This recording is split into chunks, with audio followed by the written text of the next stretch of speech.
नमस्कार दोस्तों, मैं पवन मेरे चैनल टेकी पवन में आप सबका स्वागत करता हूं। मेरे चैनल पर आपको संपूर्ण मनोविज्ञान, शिक्षा शास्त्र, बाल विकास, एक्ट्स, राइट्स, एनसीएफ 2005 और जितने भी शिक्षण से संबंधित टॉपिक्स हैं वो सभी मेरे चैनल पर आपको मिल जाएंगे। आप उन्हें प्लेलिस्ट में चेक कर सकते हैं। आज का टॉपिक है शैक्षिक प्रबंधन, शैक्षिक संगठन प्रबंधन के सिद्धांत, एजुकेशनल मैनेजमेंट एंड ऑर्गेनाइजेशन, इसके प्रिंसिपल्स। अब देखते हैं शैक्षिक प्रबंधन और संगठन के प्रमुख तथ्य, इसी में इसके सिद्धांत भी आ जाएंगे।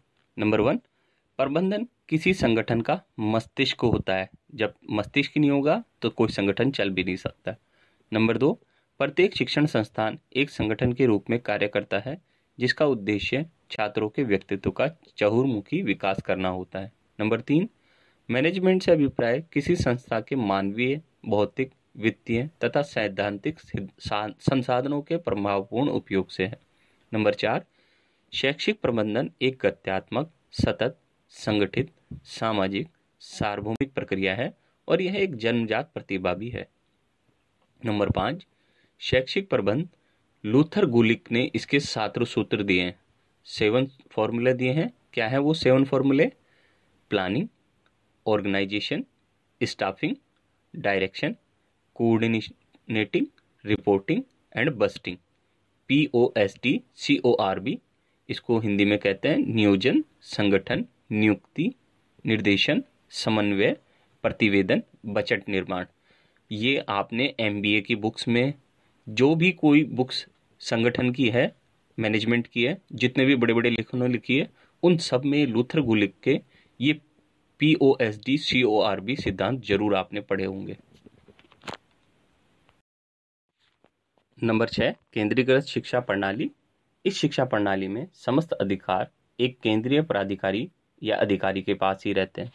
इस संस्था के सभी निर्णय कुछ अधिकारियों द्वारा ही लिए जाते हैं। शिक्षा में लक्ष्यहीनता को हल करने की सबसे प्रभावपूर्ण प्रणाली यही है। नंबर 7, विकेंद्रीकृत शिक्षा प्रणाली। इस शिक्षा प्रणाली में समस्त अधिकारों को जहां तक हो सकता है व्यावहारिक रूप से संगठन की छोटी इकाइयों तक वितरित कर दिया जाता है।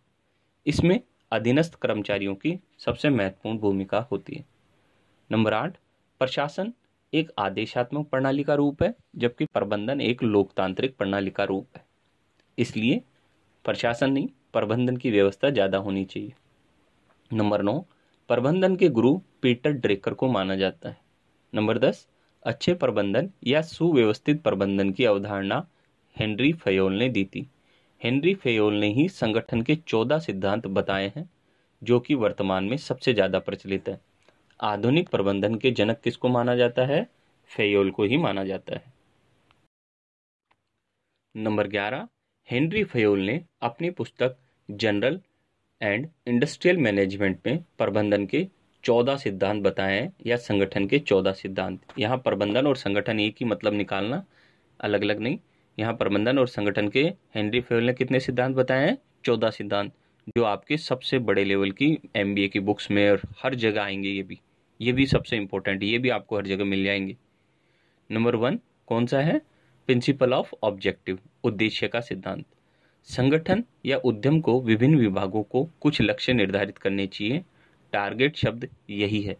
नंबर 2, प्रिंसिपल ऑफ स्पेशलाइजेशन, विशेषज्ञता का सिद्धांत। प्रत्येक व्यक्ति को उसकी योग्यता एवं कुशलता के अनुसार ही काम सौंपा जाना चाहिए और कार्य का विभाजन करना चाहिए ताकि वो अपने कार्य को फुल एफिशिएंसी के साथ कर सके। नंबर 3, प्रिंसिपल ऑफ कोऑर्डिनेशन, समन्वय का सिद्धांत। विभिन्न विभागों की गतिविधियों में समन्वय किया जाना चाहिए, उनमें किसी प्रकार का भेदभाव नहीं होना चाहिए। Number 4, principle of authority and responsibility, अधिकार एवं दायित्व का सिद्धांत। कोई अधिकारी अपने अधीनस्थ को अधिकार तो स्थानांतरित कर सकता है लेकिन जिम्मेदारी नहीं कर सकता। अधिकार एवं दायित्व हमेशा साथ साथ चलते हैं, इसलिए अधिकारी की जिम्मेदारी हमेशा बनती है, भले ही उसके पास वो अधिकार हो या नहीं हो। काम कर्मचारी भले ही करे, लेकिन उसकी जिम्मेदारी ऊपर के अधिकारियों की ही है। नंबर 5, प्रिंसिपल ऑफ डेफिनेशन, परिभाषा का सिद्धांत। अधिकार एवं दायित्व का क्षेत्र एकदम स्पष्ट होना चाहिए। प्रत्येक व्यक्ति को अपने कार्य के बारे में स्पष्टता होनी चाहिए, तभी वह जिम्मेदारी और दायित्व निभा पाएगा। नंबर 6, स्पैन ऑफ कंट्रोल, नियंत्रण की सीमा। नियंत्रण की सीमा का अर्थ है कि एक पर्यवेक्षक सुपरवाइजर द्वारा कितने अधीनस्थों सबऑर्डिनेट्स के कार्यों की देखरेख कर सकता है। इसलिए एक सुपरवाइजर के अंडर में अधिक कर्मचारी नहीं होने चाहिए, वरना वह उनके कार्यों को सुपरवाइज नहीं कर पाएगा और अपना नियंत्रण खो देगा। नंबर 7, प्रिंसिपल ऑफ बैलेंस, संतुलन का सिद्धांत। प्रत्येक व्यक्ति को उतना ही काम दिया जाना चाहिए जितना वह कुशलता के साथ कर सके। कार्य का बंटवारा भी उचित ढंग से किया जाना चाहिए, लेकिन इस सिद्धांत का पालन हर संगठन में नहीं होता है। आपने देखा होगा कि जहां लोग काम करते हैं वहां चापलूसों को और चेलों को काम नहीं दिया जाता है, और जो मेहनती लोग होते हैं उन्हीं के ऊपर काम को थोपा जाता है, जो कि प्रिंसिपल ऑफ बैलेंस सिद्धांत का पूर्णतया उल्लंघन है। इससे एफिशिएंसी घटती है कर्मचारी की। नंबर 8, प्रिंसिपल ऑफ कंटिन्यूटी, निरंतरता सतता का सिद्धांत। संगठन गतिशील होना चाहिए, स्थिर नहीं होना चाहिए। संगठन में बदलती परिस्थितियों के अनुसार समायोजन करने की हमेशा क्षमता होनी चाहिए, तभी वो विकास कर पाएगा। नंबर 9, प्रिंसिपल ऑफ यूनिफॉर्मिटी, एक रूपता का सिद्धांत। संगठन को काम का वितरण इस प्रकार करना चाहिए कि कार्य में एक रूपता बनी रहे। प्रत्येक अधिकारी को अपने विशिष्ट क्षेत्र का प्रभारी होना चाहिए, ताकि अधीनस्थों को दोहरी अधीनता एवं संघर्षों से बचाया जा सके। नंबर 10वां सिद्धांत, principle of unity of command, आदेश की एकता का सिद्धांत। एक व्यक्ति को समस्त आदेश केवल एक ही अधिकारी से मिलने चाहिए। यदि कोई कर्मचारी एक से अधिक अधिकारियों के नियंत्रण में रहता है तो वो कर्मचारी भ्रम में आ जाता है, जिससे संघर्ष उत्पन्न होने लग जाते हैं दोनों अधिकारियों के मध्य। नंबर 11, प्रिंसिपल ऑफ एक्सेप्शन, अपवाद का सिद्धांत। इस सिद्धांत के अनुसार टॉप मैनेजमेंट को छोटे कार्यों में तभी हस्तक्षेप करना चाहिए जब वह अत्यंत आवश्यक हो। शीर्ष पद प्रबंधन को योजना एवं नीति निर्माण के कार्य पर ही ध्यान केंद्रित करना चाहिए। अपवाद स्वरूप कोई बड़ी समस्या हो जाए तभी शीर्ष प्रबंधन हस्तक्षेप करना चाहिए, अन्यथा जूनियर अधिकारियों को ही समस्या से निपटना देना चाहिए। लेकिन होता क्या है अक्सर कि स्कूलों में आप देखेंगे तो बड़ा टॉप मैनेजमेंट सबसे ज़्यादा इंटरफेयर करता है, जबकि उसको इंटरफेयर नहीं करना चाहिए। नंबर 12, प्रिंसिपल ऑफ सिंप्लिसिटी, सरलता का सिद्धांत। किसी भी संगठन की संरचना सरल होनी चाहिए ताकि वह प्रत्येक व्यक्ति को आसानी से समझ में आ जाए। प्रत्येक व्यक्ति के अधिकार, जिम्मेदारी तथा पोजीशन स्पष्ट होनी चाहिए ताकि उनके बारे में गलतफहमियां उत्पन्न ना हो। अब देखते हैं 13वां सिद्धांत, प्रिंसिपल ऑफ एफिशिएंसी, दक्षता या कुशलता का सिद्धांत। संगठन न्यूनतम लागत पर अपने उद्देश्यों को प्राप्त करने में सक्षम होना चाहिए। संगठन में कार्यरत कर्मचारियों को जॉब सेटिस्फैक्शन मिलना चाहिए। उन्हें जॉब के बदले में इतनी आय जरूर मिलनी चाहिए ताकि वो अपने कार्य को से संतुष्ट हो सके। नंबर 14, स्केलर प्रिंसिपल, स्केलर सिद्धांत। यह सिद्धांत सुपरवाइजर्स का वर्टिकल प्लेसमेंट दर्शाता है। स्केलर श्रृंखला प्रभावी एवं कुशल संगठन के लिए अत्यंत आवश्यक है। ये सिद्धांत खत्म हो गए उसके। अब 12वां पॉइंट देखते हैं हम फिर से इसके मैनेजमेंट के। भारत में प्रबंधन का जनक किसे माना जाता है? अरिंदम चौधरी को। नंबर 13, वैज्ञानिक प्रबंध का जन्मदाता FW टेलर को माना जाता है।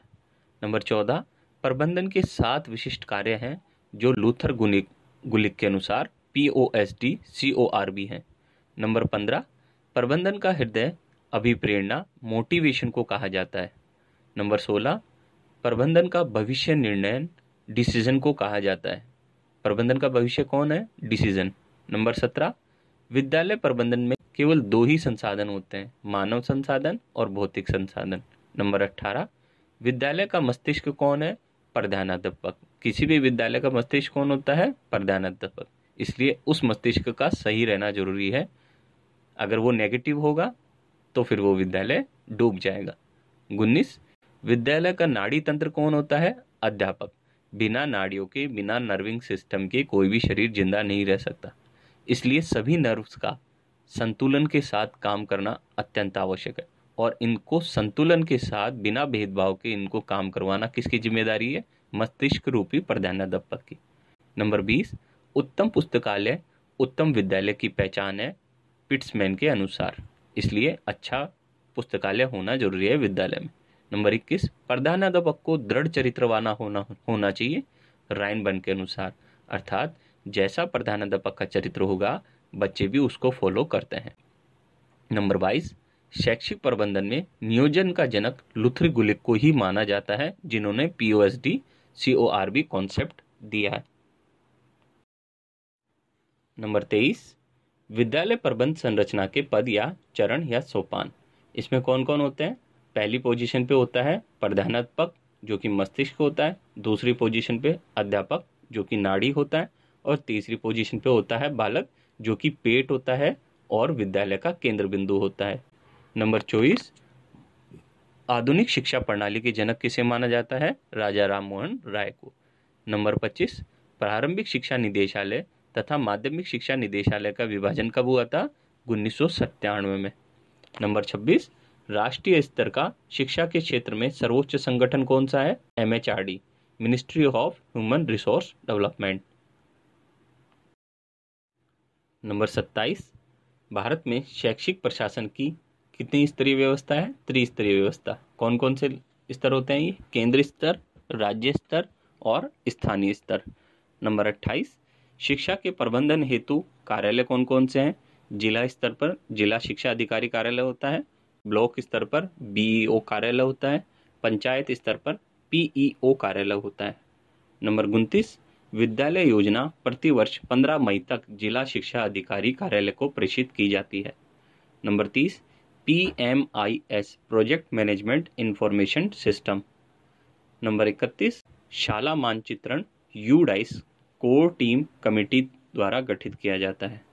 और अंत में 14 सिद्धांत लूथर गुलिक वाले OSCARDC BCU CESE, ये ट्रिक है, आप इसको समझने की कोशिश कीजिएगा।